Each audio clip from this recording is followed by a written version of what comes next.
Lampsy-Divey, a kiddly-divey too, wouldn't you? Yes, Messi dotes and dozy dotes, a little Lampsy-Divey, a kiddly-divey too, wouldn't you? Okay, it's John B. Wells, Jr., and I was born in Chattanooga, Tennessee on August 31st, 1919.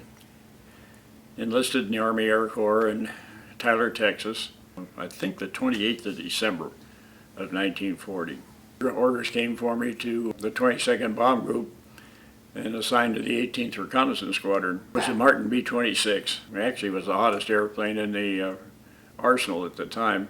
And then we had the task of flying them down to Australia, and that hadn't been done before by a group. I don't know how many twin-engine aircraft had ever flown that route. It was all by direct navigation.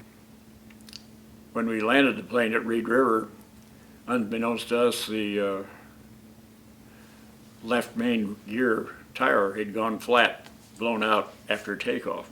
In Townsville, half an hour before. Happened pretty quickly. We were moving pretty fast, and I remember looking and seeing three great big eucalyptus trees ahead of us, and we hit one tree, and that hit on the right on the prop nose of the right engine, and that stopped us very suddenly.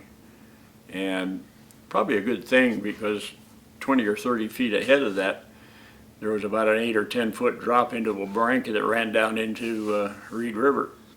Seemed kind of a sad deal, though. We flew that airplane down and over so much ocean and so carefully all the way, and got it down there and then wrecked the damn thing on the first landing at our base.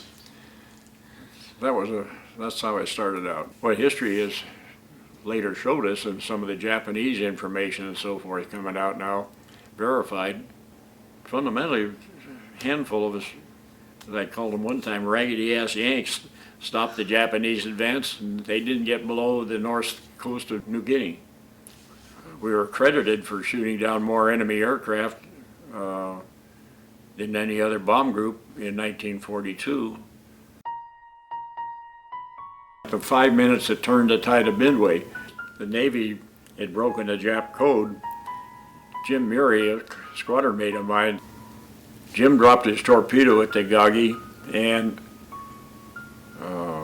it missed, but as he was flying right down on the deck, so the Zeros couldn't get underneath him, and he had everything to the firewall. I think he was doing about 320 airspeed, and he saw the four carriers, and he knew if he went in the middle of them, the flak would get him for sure, so he pulled up enough and made a hard left-hand turn and flew down the deck of the Agagi carrier, and his bombardier was strafing the deck with a .30 caliber machine gun. And he got zoomed across and went up into some clouds and lost the Zeros. Herb Mays, the other squadron mate of mine that got shot down there, he was probably dead at the controls, and he's right about the height of the carrier deck.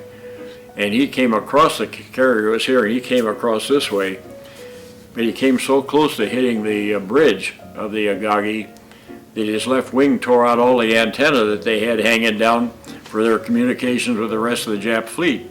From all the reports coming in from the Japanese and from the Americans and so forth, that from the time that Murray dropped his torpedo, pulled up, flew down the deck, and climbed into the clouds, that was the 5 minutes elapsed time. So your combat time was, in the Pacific anyhow, in that condition, was just almost like an instant. You're out of it, or you didn't make it. I think what people have to really understand is that you can have a really strong moral reason for going to war. But what you have to remember, as soon as you're in war, morality is no longer there. There's no moral way to fight a war. There's only one way to fight a war, and that's to kill the other guy. And you kill more of them than you win. That's survival. And the only way to win a war is to survive.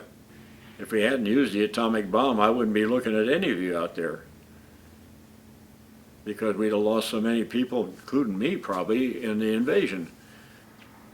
What do you think of our military today? have a huge amount of respect for them. The advice I'd give anybody who's going into the military, whatever service, is to become as skillful as possible in everything they try to tell you and teach you. What was your proudest moment? Probably in combat when I got my first lieutenancy.